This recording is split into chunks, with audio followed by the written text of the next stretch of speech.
Hola, ¿cómo están? Soy Martín Calcaño y bienvenidos de vuelta a mi taller.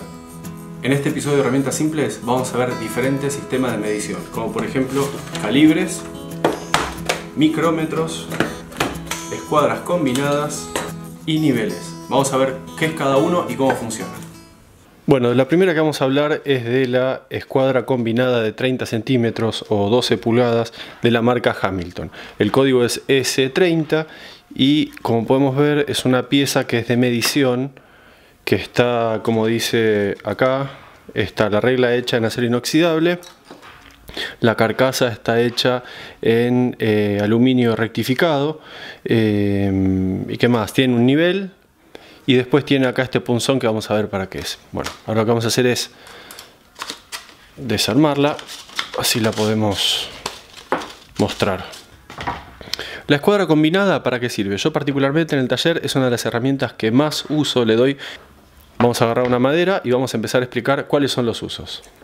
Lo primero y principal que tenemos para decir de esta escuadra combinada es que es precisamente eso, una escuadra. Yo voy a trabajar con este tornillo, la voy a desajustar, voy a correr la regla y la voy a transformar en una escuadra de 90 grados. Con este tipo de escuadra podemos medir ángulos internos, inclusive ángulos externos, porque puedo manejar la regla hacia el otro lado y aquí puedo trabajar los 90 grados de manera externa sobre cualquier superficie u objeto. Otra de las cualidades que tiene esta escuadra es que nos permite trazar líneas paralelas a 90 grados. Yo las puedo trazar de esta manera. Están todas a 90 grados con el borde y paralelas una de la otra.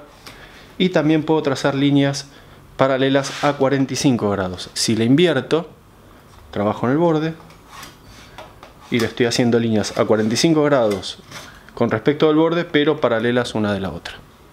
Esta escuadra también nos va a permitir averiguar profundidades, como por ejemplo, si quiero averiguar cuánto tiene este salto o escalón de profundo, simplemente voy a poner la escuadra sobre la superficie, voy a dejar caer la regla, la trabo y voy a ver qué me dice. Y ahí puedo ver la medición, en este caso 0,9.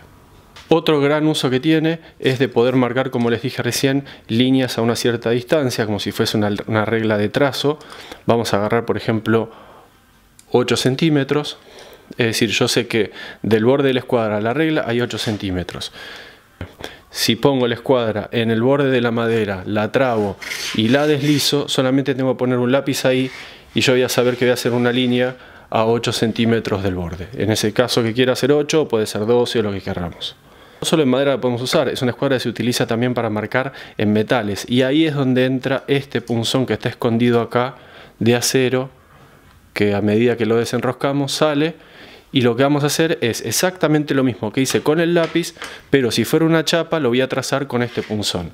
El punzón lo que hace es marcar la chapa y permitir que esa línea no se borre en el manejo de las herramientas pesadas como para cortar esa chapa. Si fuese un lápiz, la línea se borraría, pero con este punzón de acero vamos a trazar una línea y por más que por arriba le pasemos una lija o lo que fuese, no se va a salir.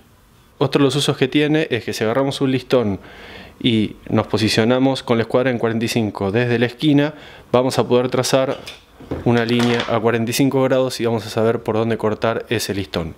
Como pueden ver, esta escuadra es muy versátil, tiene un montón de usos, se puede utilizar inclusive sacando, desenroscando este tornillo y sacando la regla. Podemos utilizar esto como una escuadra móvil. Yo por ejemplo la uso también en la sierra de banco, la apoyo sobre la sierra de banco, saco la hoja y veo que la hoja realmente esté a 90 grados, o si está a 45 inclino la escuadra y veo que la hoja se apoya acá y corroboro que la hoja esté a 45 grados. También la utilizo en la sierra sin fin y es muy importante también utilizarla en las lijadoras de banco para ver que la lija realmente esté a 90 grados y que no estemos lijando a otro ángulo que después nos va a perjudicar el encastre. Cuando terminamos de hacer eso, simplemente colocamos la guía centrada, hacemos coincidir la mosquita, la deslizamos, ajustamos y ya tenemos nuestra escuadra armada. Es una herramienta muy versátil y como les dije antes, la uso muchísimo en mi taller. Bueno, ahora vamos a pasar a calibres y micrómetros. El micrómetro lo dejamos para después. Vamos a empezar con el calibre, tengo uno común y uno digital. Vamos a explicar el uso en el común y después vamos a pasar al digital. En este caso es un calibre también de la marca Hamilton, de modelo es el C10 y es un calibre hecho íntegramente en acero al carbono. Viene una presentación de una cajita plástica. Y acá tenemos el calibre. Bueno, ¿qué es un calibre? Un calibre es una herramienta de medición que nos va a poder permitir tomar una medida externa, interna, de profundidad y una medida de resaltos. Tenemos que el calibre cuenta con una escala fija en centímetros y en milímetros en este caso, y además contamos que este calibre tiene una definición de 2 centésimas de milímetro. Además de la escala fija, el calibre cuenta con una parte móvil donde va a estar allí el nonio, que es donde vamos a leer las fracciones. Recordando que este calibre va a tomar una lectura de sus fracciones de 2 en 2 centésimas.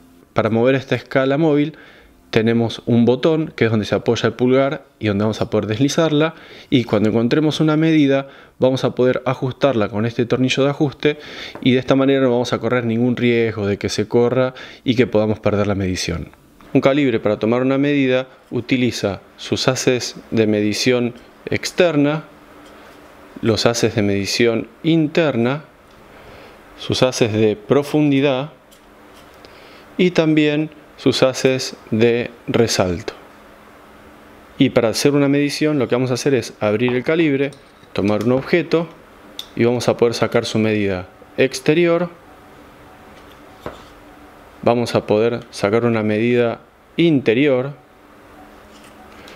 Vamos a poder sacar una medida de profundidad y también vamos a poder sacar una medida de resalto. Bueno, vamos a ver ahora cómo leer un calibre. Lo que nosotros tenemos que saber que la que nos va a dar la medición exacta es este cero de la regla móvil o del nonio. Es decir, nosotros vamos a empezar a abrir el calibre y nos va a leer ahí 1 milímetro, 2 milímetros, 3 milímetros, 5 milímetros, 10 milímetros, 11 milímetros, y hasta ahí todo perfecto porque nos dan números enteros.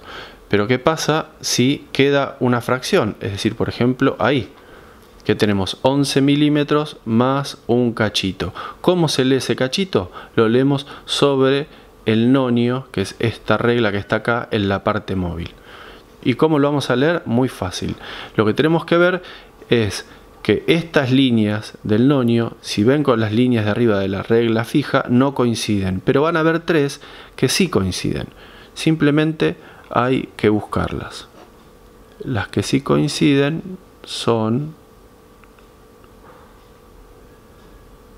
estas, que están acá. Esta, esta y esta. ¿Se ve? Ya acá dejan otra vez de coincidir, acá dejan de otra vez de coincidir, y estas 3 son las que coinciden. Una vez que tenemos estas 3 rayitas, la que nos va a interesar es la del medio. En este caso sería esta que está acá. ¿Y cómo lo vamos a leer? Muy fácil. Vamos a leer 11 milímetros hasta acá, y después de acá hasta acá tenemos 0,50 y sumamos estas en 0,02 como dijimos, 0,50, 0,52, 0,54, 0,56. Entonces nuestra medida final sería 11 milímetros y en el nonio tenemos 56 centésimas. Entonces es 11 con 56 centésimas. Vamos a poner ahora otra medida ahí, al azar. Tenemos que el 0 está pasando los 5 milímetros de la escala fija. Entonces tenemos 5 y un poco más. Ese poquito más lo vamos a sacar otra vez sobre la escala del nonio. Vamos a buscar las 3 rayitas que más coincidan entre las del nonio y la escala fija, y van a ser esta, la que está antes del 6, el 6 y la que le sigue. Entonces la que nos interesa es esta del medio, que justo coincide con la del 6. Entonces tenemos 5 milímetros y 60 centésimas. Bueno, dejando de lado el calibre estándar, vamos a pasar al digital. Tiene una carcasa metálica, es exactamente lo mismo, pero esto tiene un visor que a su vez nos va a permitir leer la medida en milímetros o en pulgadas. Tenemos un manual, obviamente, para ver cómo se colocan las pilas y cómo se resetea este relojito. Sacamos, vemos que ya viene, yo ya le puse la pila, pero tiene acá otra pila más y tiene un destornillador, viene ya provisto con destornillador, muy bien Hamilton, para poder abrir la carcasa. Se sacan estos dos tornillitos, pones la pila y listo. Vamos a ver cómo funciona. Bueno, esto ya tiene la pila puesta, como les dije antes, y esto va a ser automático. Si bien tiene la escala, la regla de medición, y va a estar puesta también, como les dije antes, en milímetros y en pulgadas, esta tiene dos medidas, lo que vamos a hacer es que apenas movamos el calibre, vamos a ver que nos va a empezar a medir. Vamos a ver ahora el frente de un calibre digital. La gran diferencia sobre un calibre estándar es obviamente esta pantalla enorme que tiene el calibre, que se acciona automáticamente cuando corremos la parte móvil. Nos va a dar una medida, esa medida se puede cambiar entre milímetros y pulgadas simplemente tocando el primer botón. Ahí está en pulgadas y acá está en milímetros. Tenemos acá un botón de encendido y apagado, y si lo dejamos encendido no tenemos que tener problema porque esto se apaga automáticamente después de un tiempo. Y por último tenemos este botón de cero. Como podemos ver, cuando yo lo cierro no siempre sale cero, entonces lo que vamos a hacer es resetear la máquina y vamos a poner desde ahí el cero de pieza. Otra de las cosas que podemos hacer con este botón cero es que podemos resetearlo en cualquier parte de la regla. Por ejemplo, si tomo una medida de un objeto que tiene esta medida, lo pongo en cero y a partir de ahí yo voy a ir agregándole milímetros y centésimas. Y si damos vuelta el calibre digital, vamos a ver que posee una escala. Esa escala está dividida en dos partes, en sistema métrico de milímetros y en sistema Whitworth de pulgadas. En ambos casos es lo mismo, pero nos vamos a posicionar en una o en otra dependiendo del sistema de medición que usemos. ¿Y esta escala para qué sirve? Esta escala es aplicable a la medición de tornillos y para ver qué mecha hay que poner para poder pasar después un macho y enroscar ese tornillo. Y vamos a analizar ahora todo este diagrama. La primera columna nos va a dar la medida, es decir, el diámetro externo de cada tornillo. Es decir, si yo tomo un tornillo que de diámetro externo tiene 3 milímetros, nos va a dar una información de que el paso de ese tornillo, es decir, la distancia que hay entre hilo e hilo, que son esas rayitas que tiene el tornillo, es de 0,5 milímetros. El núcleo de ese tornillo, es decir, el alma, sin contar los hilos o el paso, va a ser de 2,46. Y acá viene la información que para mí es más importante, que es qué mecha o broca necesitamos para hacer el agujero, para después pasar una mecha macho para que entre este tornillo en un material, por ejemplo, en hierro, acero, etc. Un dato importante que tenemos que saber es que si vamos a usar un tornillo de métrica 3, cuando hagamos el agujero con esta broca o esta mecha, tenemos que pasar un macho de métrica 3 para que entre este tornillo. Y exactamente lo mismo que expliqué acá en milímetros se aplica en esta regla de pulgadas.